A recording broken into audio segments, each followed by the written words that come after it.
Hi, my name is Avril Sauter and you're listening to CCNA Wireless. In this lesson, we're going to take a look at how do you actually configure wireless security settings. And so this is the Wireless Security Advanced lesson. Now before we get going on configuring our security settings, we need to make sure we understand encryption. So authentication is all about which users can gain access to the network. Encryption is about protecting your data on the network.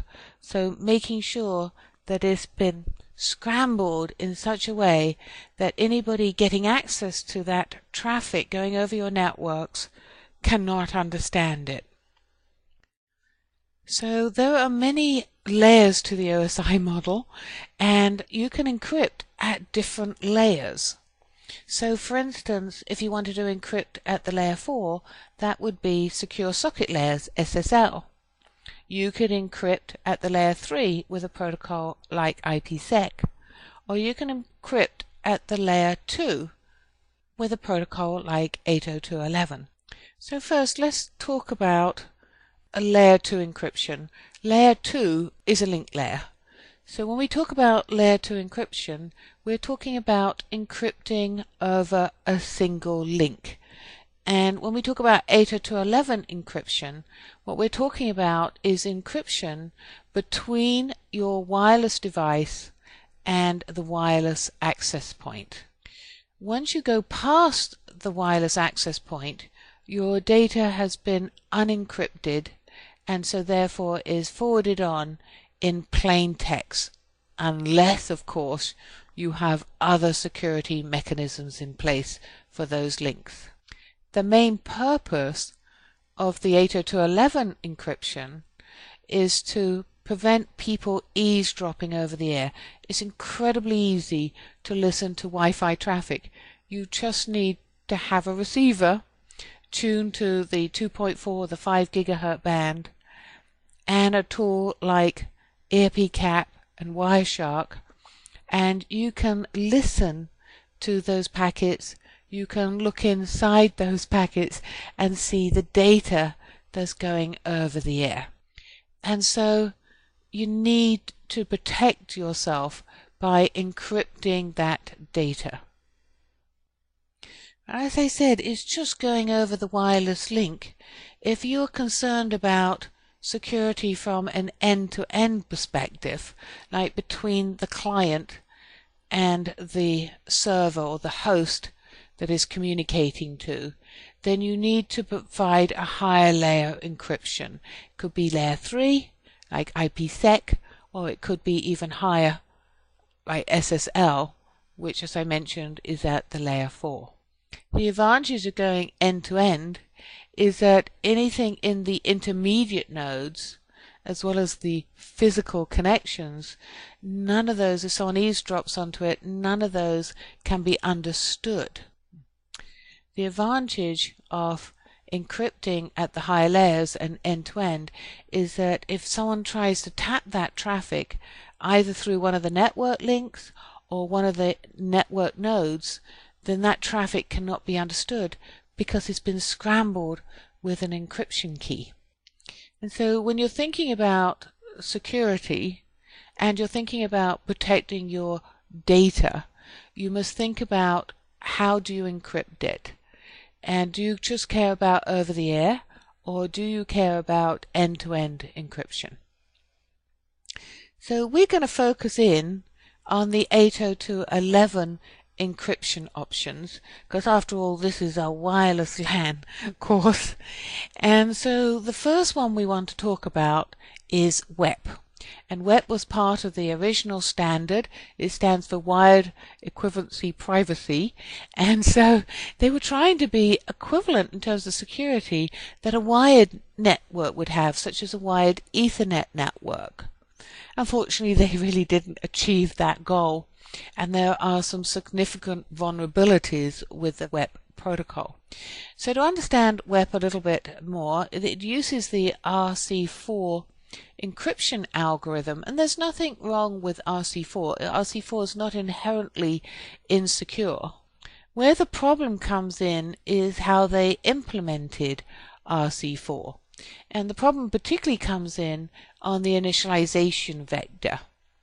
And the way to think about an initialization vector is you take the initialization vector, you combine it with a key, and then you use the combination of those two to then encrypt the frame.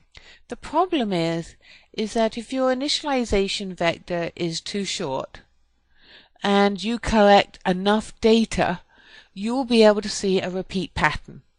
And as soon as you see a repeat pattern, then you can break the key. And so it's not so much that the RC4 algorithm is weak, it's more the fact that they should have chosen a longer initialization vector. And one of 24 bits just isn't strong enough. And indeed, the PCI, Security Standards Council, actually prohibited the use of WEP because of its weaknesses. Now you'll still see some WEP deployments either on the personal front, people's homes, where they still got some legacy equipment and they haven't updated it because it serves their needs and they may not know that it's potentially vulnerable to attack. You'll also see it in some older businesses where simply again the business may not be too concerned, or they just may not be aware of the vulnerabilities. Now this picture here over on the right is a picture of one of the menu options on the wireless LAN controller, and is showing you that you can configure layer 2 security, and one option there is to define a static WEP key. Now, as part of tightening up the security of Wi-Fi networks, the Wi-Fi Alliance certified a subset of the draft 802.11i standards, and that is referred to as WPA, and it overcame many of the weaknesses that are associated with WEP. One of the things that it did is it introduced a longer initialization vector, and it went to 48 bits. And if you have 48 bits, it's very, very difficult to break. It also introduced another encryption technique referred to as TKIP, Temporal Key Integrity Protocol. Now the big advantage of TKIP is that you don't have to buy new hardware, and it actually is almost like a wrapper around the WEP encryption key, and it allowed the RC4 encryption algorithm to continue to be being used. Now the way that TKIP works is that every packet that's transmitted is given a unique serial number, and that serial number increments every time a packet is transmitted. So it creates a key using that serial number plus the MAC address plus the pairwise transient key, right, to actually create a key for encrypting the data. And so that key, because the sequence number is different for every packet, the key is different for every packet. So every packet is uniquely encrypted over the air. But the other weakness of WEP was that it used the same key for authentication and encryption, and that key never changed. And TKIP, what it does is it also has a base key, and every time the user reconnects to the access point, that key gets changed. So you've eliminated the problem of having the same key all the time, and you've also using a unique key for each packet. Unfortunately, TKIP also has some weaknesses, and so these weaknesses allowed attacker to decrypt the packets. So this weakness, under some circumstances, allows packets to be decrypted. However, you have to be fairly sophisticated to decrypt this data.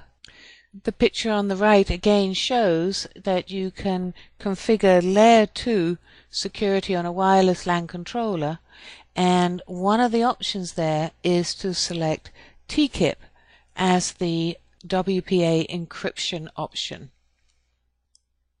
Now, in addition to encryption, a TKIP also did message integrity, and so it does message integrity by taking the frame, running it through a hashing algorithm, and appending the results of that hashing algorithm to the frame. And it uses the TKIP Michael message integrity check algorithm. Now, WPA2 was introduced by the Wi-Fi Alliance after the 802.11i standards had finalized. So WPA was based on the draft. WPA2 was based after the standards were finalized. And WPA2 defined the CCMP encryption algorithm, which is based on AES, the Advanced Encryption Standard. And CCMP with AES is considered to be more secure than both WEP and TKIP. And I'm personally not aware of any vulnerabilities, and I search quite regularly to see if there's anything in the press. And to help phase out WEP and TKIP, AES is actually mandated as a feature on your product in order to get Wi-Fi Alliance certified. So if you're Wi-Fi Alliance certified, that product has to support AES in order to get the WPA2 certification. And the view is that over time, WEP and TKIP will gradually be phased out. Now, CCMP has a horrendous acronym. It stands for Counter Mode with Cipher Block Chaining Message Authentication Code Protocol. Oh my goodness. It really is an acronym within an acronym. Sometimes it'll be called AES Counter Mode CBC MAC Protocol. So AES is a block cipher, and it encrypts in blocks of 128 bits. And so that's what you see at the bottom of the slide, 128-bit encryption key size. And then in addition to the cipher block, there is a counter mode and then a message integrity check. And it's the counter mode that makes it difficult for someone listening over the air to actually detect any pattern, anything that would indicate how you might be able to break this key. And then the message integrity is the piece that adds a short sequence of ones and zeros based on hashing the frame to the end of the frame, so one can make sure that it's not been tampered with. So it both encrypts the data and it does a message integrity check. And AES is the preferred method of protecting your data. So AES is a cipher block, and it works on blocks of data. Then CCMP is the actual protocol. Then you've got your message integrity check, Michael or Mick. The disadvantage of AES is that because it's a block cipher, it's fairly computational heavy, and it actually requires normally a cryptographic processor to run it. It's possible to run it in software. For efficiency reasons, a lot of people run it in hardware. And so because of that, it is potentially more difficult to migrate from today's technology to AES with a software upgrade. Quite often you have to have a hardware upgrade. And again, that comes back to why the Wi-Fi Alliance is mandating this is in products, even if it's not used and turned on by the enterprise deploying that product. So it's always very exciting when you get to see the equipment. And so in this part of the lesson, we want to take a look at how to actually set up the security settings.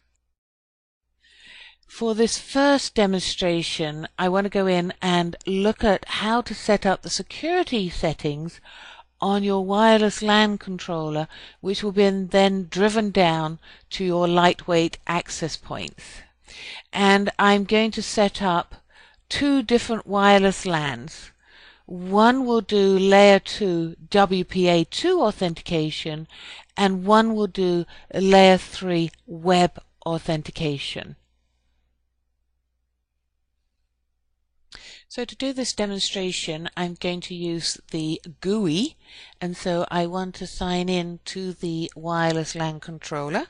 So https://192, there it is, it's found the IP address of my controller. Log in. So you can see it's brought me into the monitor screen of my wireless LAN controller. If we scroll down a bit, you'll see that I currently have, go up a bit, one wireless LAN deployed with the profile name of Lab AP is up and working, and I currently have two clients associated with it, one of which is my HP laptop and one is my iPhone. So if we come back up here, what we want to do is we want to set up some wireless LANs for different types of users. And to do that, I'm going to come over here and say create new. I'm going to give it a profile name. I'll call this one employees, and I'll have this one as secure. And I'll give it the same SSID as the profile name, just for convenience, is given it an ID number here, and I'm just going to leave it with the default. You can have a very large number of wireless LANs, so you can see here on this particular controller allows me to have up to 16. Click apply. That brings me then into this screen where I can enable it. I can also apply the VLAN that I want to have it applied to. This time I'm going to enable it, but I want to go into the security settings, and for this one, because it's for employees, I want to have it secure, so I'm going to leave it here with WPA2. Down here I've chosen the encryption here of AES, and here is where I can select my authentication key management. In this case, I don't want to use 802.1x. I would select this if I was using an external Radius server that I was setting up with 802.1x, but I'm not, and so I want to use, in this scenario, the private shared key. And this then enables me to enter a password or a paraphrase here, and this key is used as the pairwise master key between then the client and my wireless LAN controller. So I'm going to type in that. I think that's long enough to meet my password security. I better write that down. Okay, click apply. Now we can come back and look at my wireless LANs, and you can see is set up profile name, the wireless LAN's SSID, and if we come across here, you can see is set up the security policy WPA2. Now let's create now one that's for our guest access, so hit create new, give it a profile name of guest, click apply. I'll enable this, put it on the same VLAN 5, hit security. Now here I want to disable my layer 2 security. Select layer 3, and this time I want to select that I want to use a web server. I select that, and here you can see I've selected it to be authenticated using the web server. Click apply, Let's go take a look now. So now you can see I've got 3 types of wireless LAN set up. My lab one, my employee secure, my guest, and I've given the same SSID as the profile name. And I should mention, quite often you do want to have a different profile name because you may want to have multiple SSIDs with the same profile name. But here I've kept them the same just for simplicity. And coming over here, you can see now I have one that's completely insecure. It says no security. Here's Web2, and here's the web authentication for my guest access. So I have 2 layer 2 authentication protocols and 1 layer 3 web authentication set up. Now I want to save my configuration. So now we want to take a look and see if we can see these being applied. Okay, so I'm going to show you that as I'm going to go into Monitor. And you've seen in Monitor at the beginning we have LAP AP up and we have 2 clients up. So if I click on the client details, you can see that both of these devices are currently connected to LAP AP. So what I'm going to do is I'm going to now connect, instead of to LAP AP, I'm going to connect to Employee Secure. So I've now taken that HP laptop and I have now connected it to Employee Secure. So if we come back to Monitor, it can take a while to refresh. There it is. You can see now that my wireless LAN Employee Secure is now showing under my monitor here. And if we come down, we can see, I've got 2 clients. Let's take a look at them. And now you can see that my HP laptop is now no longer associated with LAP AP, is now associated with Employee Secure. So again, in this demo, we went to wireless LANs, we set up layer 2 authentication for one wireless LAN, and we set up web authentication for a second wireless LAN. I then connected my laptop to the secure one, entering in the passphrase that I created, and you can now see it on the monitor screen on my wireless LAN controller. So that concludes this demo. Thank you. Now in this next demonstration, I want to show you a few things. We're going to take a look at how to configure an autonomous access point. And of course we could do that through the CLI or through the GUI, and it's debatable which one you find easier. I sometimes find CLI to be easier simply because I can see all the configuration settings. But the web GUI is the more traditional way that people set it up. One of the things I'm going to show you first, though, is I'm going to take an SSID that's completely open and show you how I can set it up such that multiple SSIDs are displayed on the beacon. And then I'm going to show you how I can set up layer 2 WPA authentication. In this demo, I want to show you how to configure an autonomous mode access point. And so to do that, I'm going to go through the web GUI. So there's 192, here you go, it's already there, 168.60.101. Let's sign on. I've still got the default passwords there.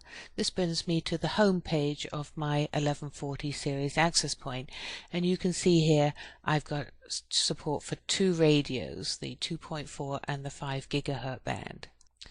So if I come here to where it says association, I'm going to show you that I have currently no clients associated with either radios. So now I want to set up security. And I currently have 3 SSIDs set up. I've got employee, guest, and open, and they're mapped to different VLANs. Employees mapped to VLAN 70, guest is mapped to VLAN 80, and open is mapped to VLAN 90. Notice that they both SSIDs apply to both radios, and here you can see is set up with a BSSID and a guest mode. Now notice here the BSSIDs increment by 1 for the different SSIDs. Notice here I have no security set up here. If we come down, you'll notice here that I've set up one of my VLANs to have the Advanced Encryption Standard CCM cipher encryption. Now what I want to first do is take a look at the SSIDs. And let's take a look at Open. I just want to show you on this one how I've got it set up for open authentication. I've got over here the option to take MAC address authentication if I wanted to check that client against a list of MAC addresses. I've also got EAP there, and EAP can be advantageous for some sort of service environments like a hotspot where you want the open authentication but then you want to do an EAP layer authentication before they can connect to the network. You can see if I want EAP, I can set up the EAP authentication servers, and similarly with the MAC authentication as well. Here's where I can do key management. Here's my AP authentication, accounting if I want to do it. And what I wanted to show you was down here under general settings. You'll notice here advertise extended capabilities of the SSID. This is where I check in order to have this SSID broadcasted on the beacon. In addition to that, I need to come down here and make sure I've set it up to support multiple BSSIDs. So I've set the SSID as a guest mode, and here you can see is set up on both radios, both the 2.4 and the 5 GHz band, to support multiple BSSIDs. So having looked at that, I now want to do employee, and I'm going to set security for employee. I come down and I'm going to select down here under key management. I'll make it mandatory and I'll enable WPA, and I want to enable WPA2, and I'm going to use a pre-shared key, so I'll put that in there,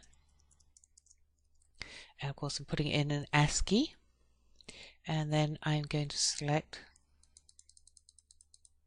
apply.